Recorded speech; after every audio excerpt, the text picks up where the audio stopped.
So I'm just removing my notes. Just a second. All right, guys. Good morning, and I'm very happy to see everyone once again in our webinar series. So we are planning to do webinars every Friday, and last webinar was rocking, thanks to Nihar Thakre. And today we are back with yet another webinar, and I'm sure you guys will really enjoy it. Now, a little bit about IBG for people who are not aware of what IBG is, because I can see there are some non-members as well. So IBG is a chamber of commerce where we help our members with businesses, with contacts, with connects, and it is founded by Mr. Nitish Mittersain. And he is absolutely a person, a great networker, and he really takes care of people. He has open door policy. You can go and walk up to him and say hi, and he can be your guru, he can be your mentor. So thanks, Vikas, for doing everything that you are for all the members. Okay, a big thank you to you. Vikas, would you like to say a couple of words before we start? No, not necessary. Not necessary. Go ahead. Okay, sure. All right. Also, IBG is backed with a tremendous team. We have our CEO, Priya Pansare. She's the one who actually is running this chamber along with Vikas. And to give her support and support all the members, we have Siddhi and Girish. And they give us untiring support, and big thank you to you guys. Okay. So that is the team from IBG. My name is Dipesh Deshmukh, and I'm going to host today's webinar. A few rules that I would like to reiterate: that everyone will be on mute. I'll appreciate if you keep your videos off so that others will not get disturbed. And anyone who has any questions are free to type them in the chat box. Okay. So at the end, we will take some question and answers if the time permits. We'll try to take all questions. Otherwise, we can answer those questions offline for you guys. Okay. So all right. So I'm going to introduce our speaker today, and we are very, very happy to have Mr. Nitish Mittersain, who is the founder, managing director of Nazara Technologies. So I'm going to read the introduction, so it will become very easy. Hailing from a textile business family, Nitish was hooked to interactive gaming at a meager age of 7 when he coded his first game, and then he went on to set up his own bulletin board service at 14, followed by Nazara at the age of 19. So guys, if your kids are playing games and all, it's not really bad, okay? So you can become a giant like Nazara. So there is hope. Since then, Nazara Group has persevered over two decades of emerge as India and has emerged as India's leading gaming company with operations in over 70 countries, and has acquired and invested in over 15 companies in various sectors of gaming, including eSports, fancy sport, freemium games, etc. Under his leadership, Nazara has raised $100 million from marketing such as Westbury's, Rakesh Junjunwala. The company is on track to launch its IPO as the first gaming company to list on Indian equity markets, which is awesome. Nitish has served of mobile value added services expert, and he's also on the Asia board of MEF, Mobile Ecosystem Forum, a global association for mobile content. When Nitish is not working, he has a lot of fun too. So he loves to relax and play a range of wood-wind instruments. And I know he's amazing with clarinet and saxophone. I love listening to him when he plays saxophone. He's a member of jazz band called Jazz Junkies that has been playing in Mumbai club for over 20 years. He's also a level 2 practitioner of Karav Maga, a type of martial arts. He's also a trustee of Dr. B.K. Goel Heart Foundation and Dhanvantri Foundation. And there is one more small introduction that I would like to add, that he's also the son of our dear Nitish Mittersain. Okay. So that's what his qualification. His qualification is like never ending. But I thought some people who don't know should also know this. Okay. So what we are going to do is, Nitish, I'll ask some questions. We are trying to make this as interactive as possible. And so before we start, Nitish, I would like to say hi to you and invite you for this awesome webinar. Thank you, Dipesh. Happy to be here. So would you like to start off with a few words and then I will ask you some questions? Yeah, sure. No, Nazara has been a long journey for me. Having started at a very young age, I came from a textile family background, uh, and started coding games at the age of 7. And since then, I was completely hooked. It's been 33, 34 years that I've been pursuing the gaming world, and still very actively doing it. So, looking forward to this discussion. Awesome. Great, great, great. Coding at the age of 7, I don't know how many 7-year-olds will even know what is coding. So amazing, man. Okay. So I want you to tell us something more about the gaming industry, how you got into the gaming industry. I know you started coding at a young age, Sure, but sure. to pursue it as a business. Sure. See, like I said, I came from a textile family background, but when I was just 7, my dad bought me a ZX Spectrum, which was actually now that I think about it, 30 years back, to buy a 7-year-old a ZX Spectrum. ZX Spectrum used to be the precursors of the PC. Correct. It was really, something amazing to do. And since then, I got completely hooked to the computer, to gaming, to coding. And over the years in school, I was completely involved in it. Uh, Towards the end of my school, I started my own bulletin board service. In my bedroom, I had like 7, 8 computers and 20, 25 telephone lines and modems connecting. It was kind of a private internet before the internet really came to India. Right. And one of the people who used to dial into my private internet, the bulletin board service, was the legendary actor Shami Kapoor, who went on to be my mentor for over 20 years till he passed away, Wow. earlier in this decade. So I think he also was extremely passionate about, the computers and internet. And in my college days, I spent a lot of time with him, as growing up as a 15-year-old boy, 16-year-old boy, seeing what all can be done. At his home, he used to have this big internet lab where we used to spend a lot of time. So I think all of these things kind of encouraged me to get more and more into this field. And then by the time I was in college, you had the 98, 99, internet boom happening. I was already spent a lot of time in that industry, so I thought, why not start something in that space?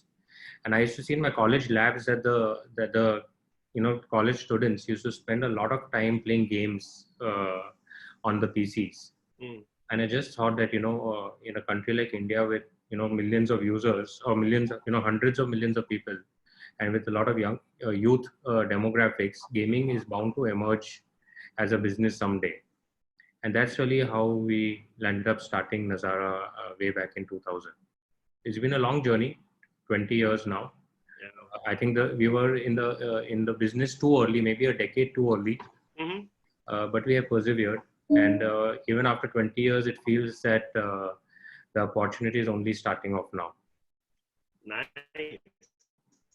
So you started this 20 years ago and you look like 28. So, but I'm glad you started early because I think you were able to get into the position at the right time, I must say. And just because you mentioned Shami Kapoor, you brought a lot of memories to me because Shami Kapoor and Mihir Mafatlal, these two guys were the real engine force behind getting internet to India. And I was a part of every meeting with VSNL, Mihir Mafatlal and Shami Kapoor when internet was being brought to India. I was part of the technology tree. Absolutely. You must remember Vijay I was Mukhi. at that time looking for yeah. Awesome. All right. So the next question obviously is what is the state of gaming industry in India as of today? Sure. So I think after the advent of smartphones, especially the low cost Android phones, which have really evolved over the years, now hundreds of millions of people in India have access to the what we would earlier think would be the dream gaming device on their phones. Right. You've got fantastic processors, you've got great touchscreen, you've got great sound, you've got fast internet. So imagine hundreds of millions of people in India today are walking around with a device which they think is a mobile phone, but we think is a fantastic gaming device in their hands. And that is where the huge opportunity is. With the advent of Geo last 2-3 years back, the data prices have crashed, as everybody knows. The speeds have improved, and again, a lot more data consumption has increased. Today, you have, I think, upwards of 200 to 300 million casual gamers in the country, and the consumption pattern is only increasing very rapidly. Interesting. So it's fun to have a gaming device in your pocket, Yeah. in almost everyone's pocket. So Also, I want to share that a lot of people here may think that gaming is something for young kids. Mhm. But if you look at our demographics, that's not what actually is happening. So, for example, we own World Cricket Championship, which is the world's #1 cricket game, with over 40 million users a month, and average time spent on it is 1 hour a day. The top 10 percentile spends as much as 4 or 5 hours a day. So, when we were looking at this data, we said, let's understand who is this consumer or who is this user who is spending 4 or 5 hours playing a game every day. right. Because if it's young children, then we are kind of, not doing the right thing here by encouraging them to spend so much time on the game. Mm-hmm.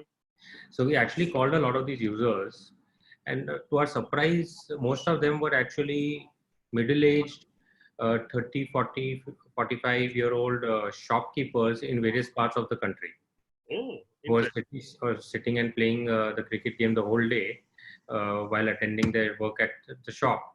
So actually, this whole gaming is moved far beyond just something for young kids. Mm-hmm. I think today also you will see whether it's a liftman or it is a shopkeeper.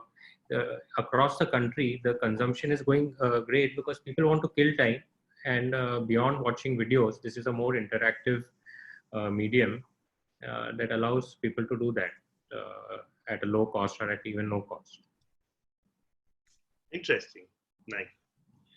So, Nitish, tell us what is the COVID impact that you are facing and how are you managing it?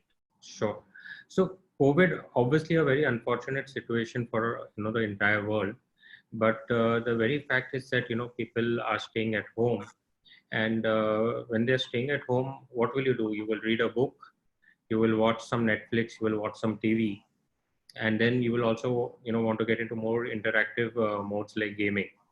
So obviously, the gaming industry has seen a huge surge of consumption during this period, not only in India but also all over the world, in China, in Korea, in the US, and we're seeing the same reflections happening here in India as well. The consumption, the time spent has increased, but the more interesting trend that is happening is that a lot of new users who didn't used to game before are coming in. So I think a lot of new people are also discovering the potential entertainment options delivered via gaming. Interesting. So that has definitely helped your business because people are sitting at home, they're getting bored, and they need to do something. Yeah, I think gaming is an interactive entertainment mode that is here to stay and only to accelerate. I think COVID is just accelerated it a bit. It's like how demonetization kind of accelerated making digital payments. Right. Uh, Same way COVID is serving as an acceleration, but the trend is here to stay. COVID or not COVID, Right. it is going to increase. Nice. Thanks. Okay, so completely a different question now. So who are the investors backing Nazara and what are the IPO plans? Because I'm sure we will have some members who actually would like to see themselves in your position. So if you could throw some light on that perspective.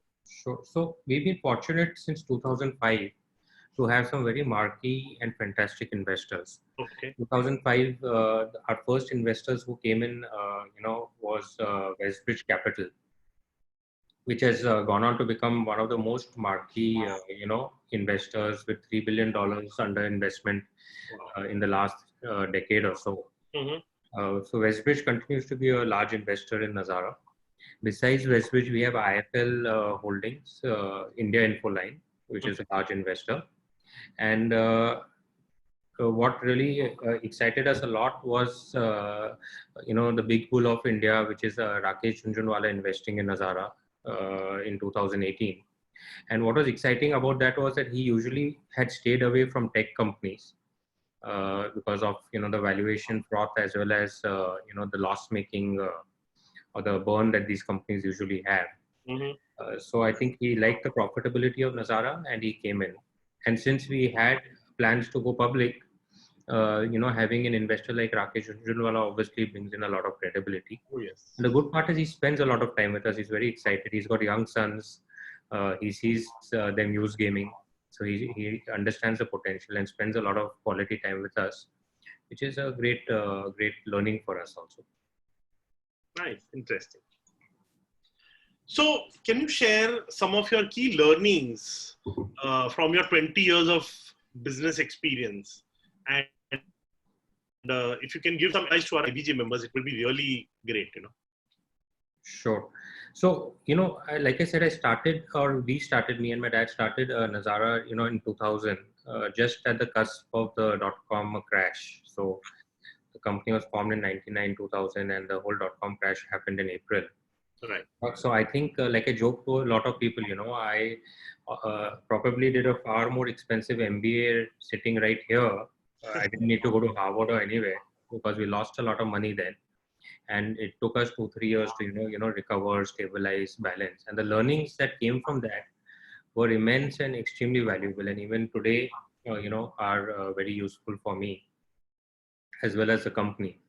uh, Once I was sitting and watching a documentary on Muhammad Ali. This is many years back, like in 2003, 2004. Mm. And I really liked one quote of his, which is "float like a butterfly, sting like a bee." And it somehow extremely resonated with me. And then I kind of thought about it, and then actually incorporated that, a lot of the thoughts that emerged from that in the business. So I'd like to explain that. Mhm. What has worked for Nazara is, we said we need to float like a butterfly. And for floating like a butterfly, you need to be asset light, you need to be debt free, so that you are light enough to float, right? Right. If you're tied down with either debt, losses, or litigation, these things can really tie you down and not let you float like a butterfly, not let you be free. Right. And that's why, over the last 20 years, I'm proud to say, we've been a profitable company, we've been a zero debt company, and in 20 years we've had zero litigation. Which is not an easy task, because many times you have to take a mature approach and oversee small issues. Right.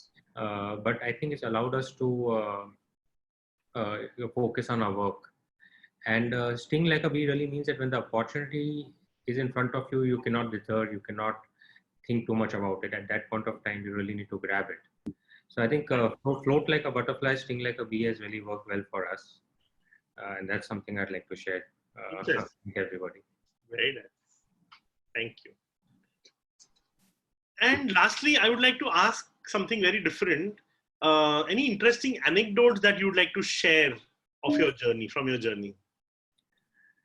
Sure. One interesting anecdote that comes back to me right now is, in 2004, 2005, Mm-hmm.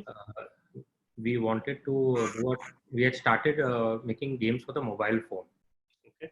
And we wanted to tie up with Airtel, which was the largest mobile operator even then. Right. But we were a small company, and Airtel would not, really bother with us or respond to us or do a contract. So me and my dad were sitting and discussing, and I still remember very clearly. We said, how do we get some differentiator for our product to get Airtel to sign a contract with us? Right. And we were making a cricket game that time. Mm-hmm. So we said, why don't we get a big cricketer to kind of endorse our game and build a game around it? So we thought that, obviously for all of us, the god of cricket was Sachin Tendulkar, right? So we said, we should talk to Sachin Tendulkar. And this is, I'm talking of 2004, when he was at his peak. He used to be represented by WorldTel. Mm-hmm. So we connected with his agents, and over a few months of discussion, I still remember that first time meeting with Sachin at his home to present the idea to him. And I explained the whole idea to him. I said, we'll make a game around you. and your fans will love it. So he saw all of that, heard the whole discussion. At the end of it, he said, it sounds great. Let's do it. My annual endorsement fees are $1 million. So please, let's close the deal at that. And obviously, at that point of time, we could not afford anything like that. So I kind of responded to him saying, the best I can offer you is $10,000. The good part is we actually closed that deal at $30,000. So Oh, wow. so that was a big breakthrough. It kind of got us the relevant contracts with Airtel, which started helping us make money. It also got us some media attention, which then got the eye of our investors, Westbridge, who then invested $3 million in the company in 2005. So I think that was a big breakthrough and a deal that worked in our favor. Wow. So that's one interesting anecdote. Of course, over 20 years, there are many anecdotes. I think another thing I'd like to share is I learned so much in my time spent with Shami Kapoor, right? Because he was such an extremely positive person that it was incredible on everything. Even in his later years when he was sick, he would still, so he was asked once, I asked him actually once in terms of, how come you go to your, he was on dialysis twice a week at Beach Candy Hospital. So I asked him, how come you go to your dialysis in such a happy mood? Because one of the days where I was sitting with him, after that he was going to dialysis. Okay. So he said, I'm a man of 75 years old and so fat. The only place I get to flirt with young nurses is at Beach Candy Hospital. That's why I'm so happy.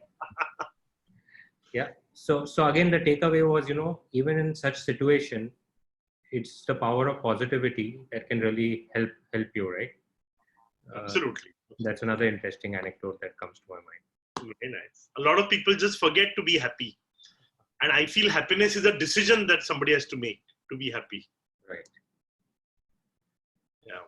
Thank you. So this was really a nice interaction. I would like people to type any questions if they have for Nitish in the chat box, and I will ask them to him.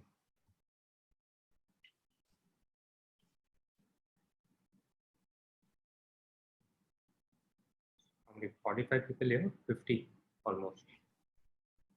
Yeah, 45 people. Okay.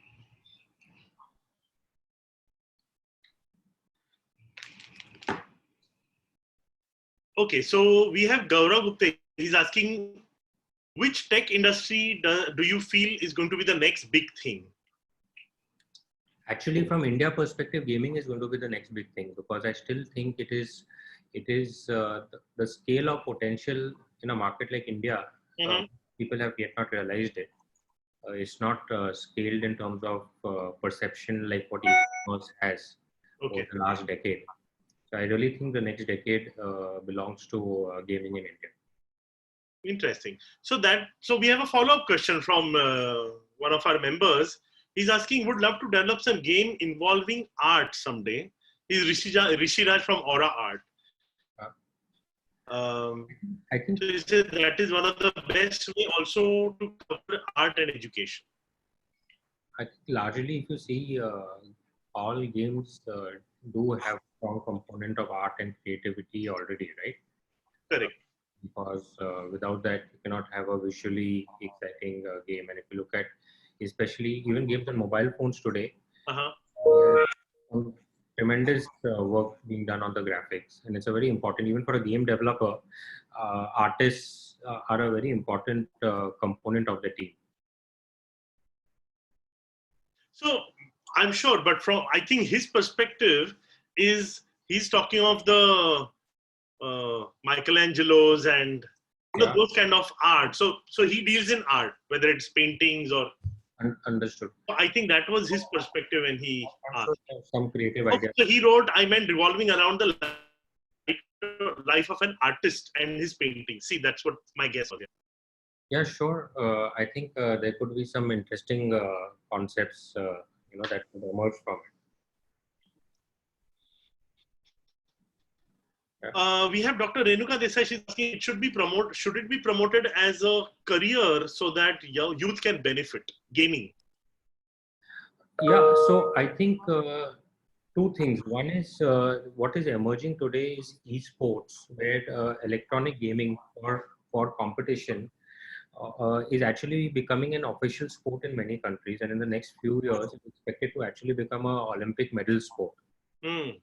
So the youth can train and become sportsmen within the e-gaming or esports space. And to give you a perspective, the biggest esports tournament today happening in the US Hmm. on League of Legends has an annual prize money of over $30 million, which is far greater than any IPL or any Wimbledon or any other sport in the world already today. Right. So from that perspective, esports is becoming an option for the youth. Hmm. Obviously, also careers from programming or art or data analytics, because a lot of data analytics goes into gaming also. Right. That aspect also, and there are many companies already offering career training for gaming in India and outside. Nice. So it can be a fabulous career for the kids today. Yeah. And they also get to have fun. No boring number crunching. Yeah. I'd like to answer this question from Mr. Raymond D'Souza, who said, "How did you avoid I was litigation?" just going to ask, yeah. The important thing for me. I think my sense over the years is 90% of the litigation emerges actually from ego and nothing else, about who's right and who's wrong, right? And I think Right. if you can keep your ego on the side and be very practical in terms of what is you know issues happen, problems happen sometimes due to intent, sometimes due to circumstances of your own or the other party, right? Right. And you need to put yourself in the other party's shoes. Mostly what I have done is whenever such issues have occurred, one, I've taken advice of my father, who's always giving great advice. Hmm. Second is I've always called the person over, met over a cup of coffee, had a friendly chat, maybe left something on the table and closed the matter. Not always, but sometimes where it made sense. Because my belief is that the time I would have spent litigating, if I'm spending thinking positively on productive work, in the long run, the benefit accruing out of that is far greater. Well said. Well said. Nice. So one more question. What are the next gen games? Anything to connect business with pleasure? I think the big evolution or revolution in gaming, which is now underway, is really virtual reality or VR. The headsets are still evolving very quickly. So for that perfect experience, maybe 2 years, 3 years away, post which you will see yourself immersed in an experience, interactive experience, which would be akin to the real world. And at times you may not realize whether you are in the real world or the simulated world with Mm. that kind of experience. So I think no doubt gaming is going to go that way, at least for the a certain part of that experience or the part of gaming. Nice. One more question we have. How do you look at competition in your industry in coming years? You already mentioned that point. Yeah. So I think again from India perspective, you're going to see Chinese players are very large in gaming. They are multi-billion-dollar companies. Tencent, which is the largest gaming company in China, is worth $600 billion. Mm. And a lot of these companies are eyeing India as a one large market, right? 1 billion plus users, strong penetration of mobile phone, the lowest cost of data anywhere in the world. So I see a lot of Chinese trying to make inroads in this market over the next 2-3 years. It could be either through their own organic businesses, or they could try and acquire companies in this market and then grow them.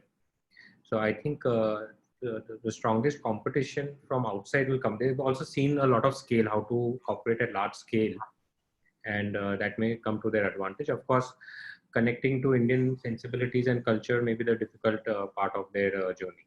So I see them as potentially one strong competition. In India, you are seeing a large number of gaming startups now emerge, Right. given the opportunity, and some of them will continue to grow. Market will also consolidate over the next 2-3 years. Cool.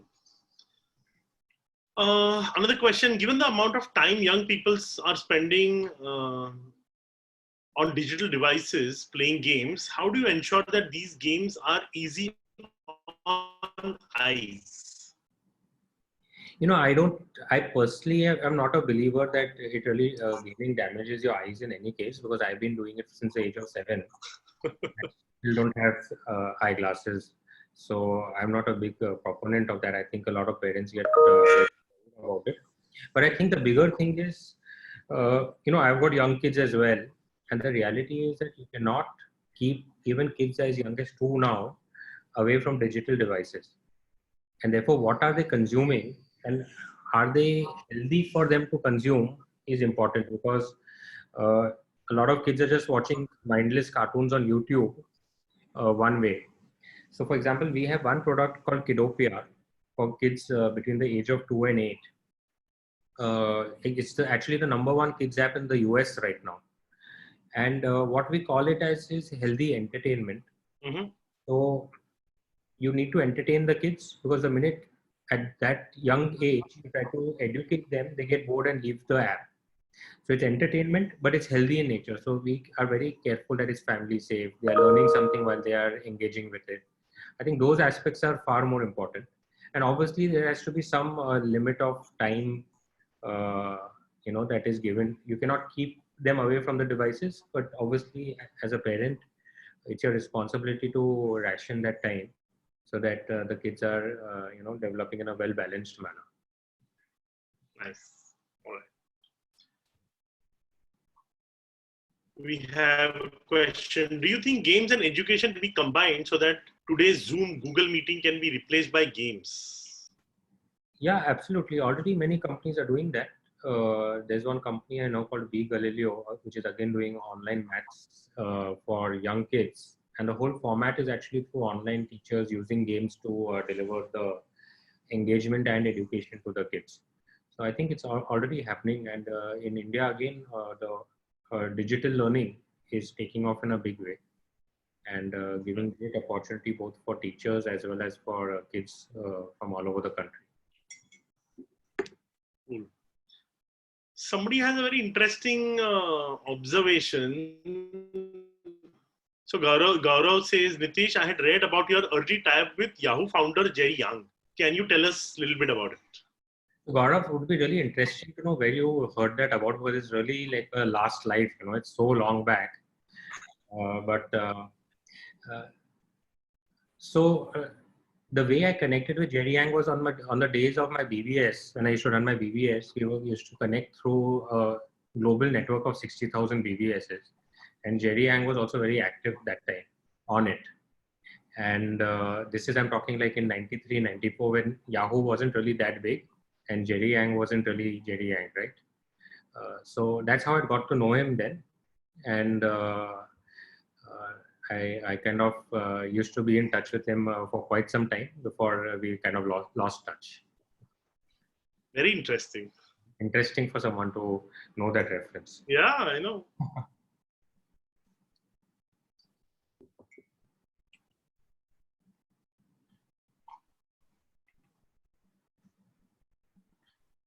Okay, some questions you have kind of answered, so I'm just quickly.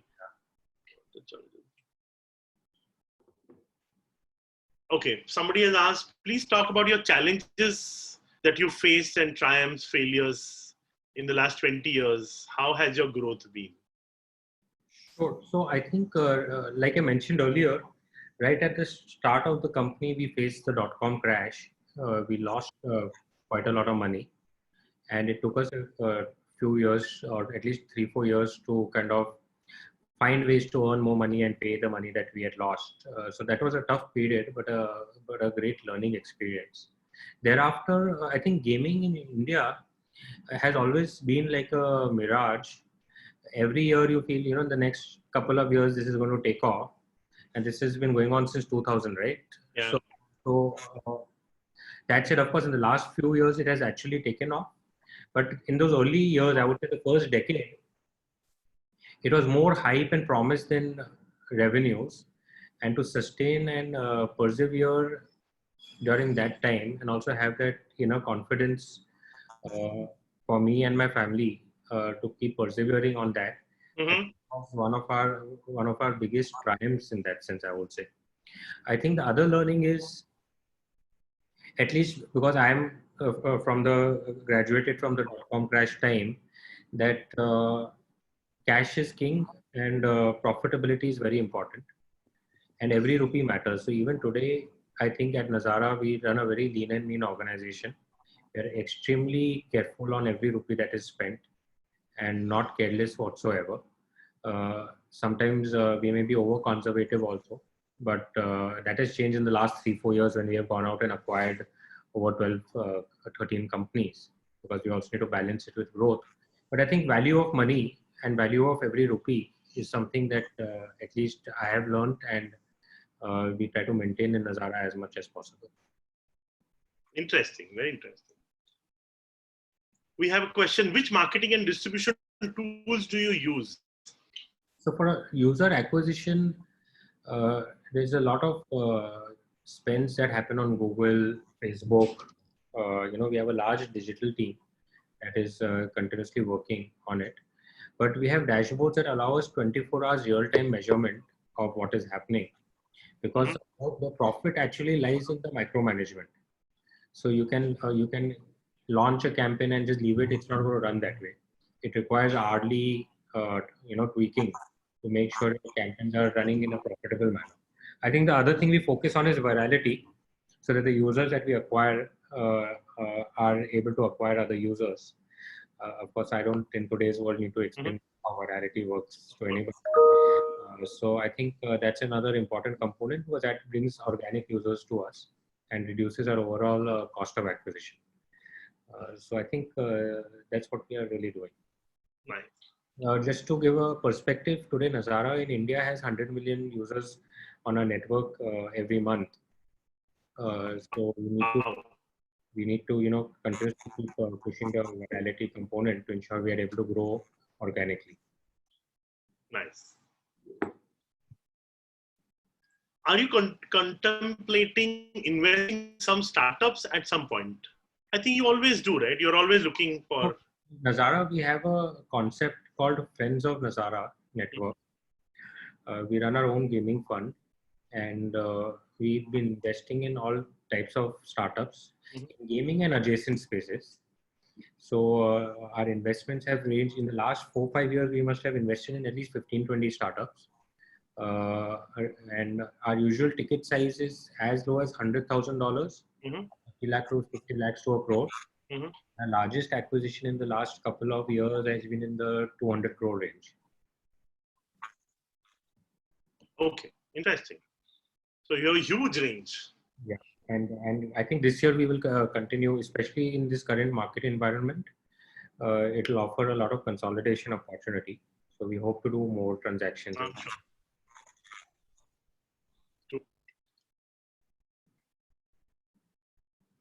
After COVID-19, what is the future of IT industry vis-a-vis gaming, as gaming has expanded to new levels, is somebody asking.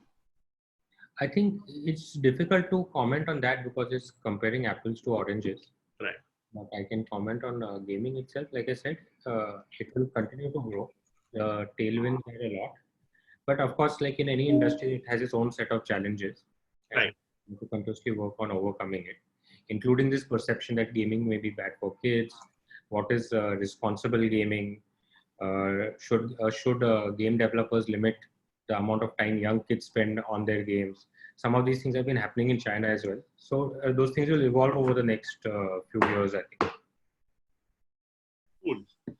I'm going to add a question If you remember, I think 2 years ago, we spoke about writing a Harvard case study for Nazara. I'm a certified Harvard trainer myself, and I would like to write. And then a lot of time passed and we never spoke about it.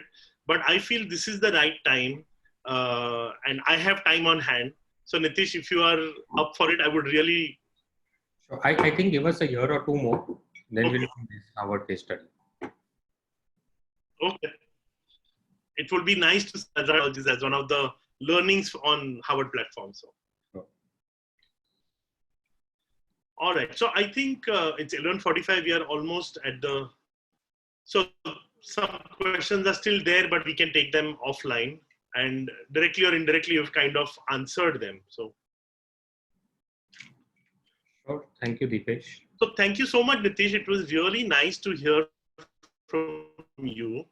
And I know you come to IBG events, but you are the quietest of all. And finally, it was nice to hear you and hear your thoughts.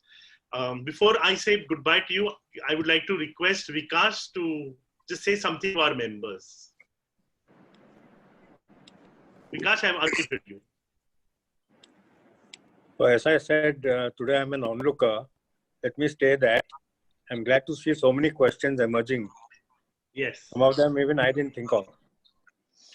So I think this has been a good webinar. Thanks, Nitish. Thank you. Thank you, everyone. Thank you. All right, guys. Thank you so much. We'll see you soon. I've unmuted everyone. Bye. Take care. Bye, boss. Very much. तो वो ये कैसे होगा मतलब वो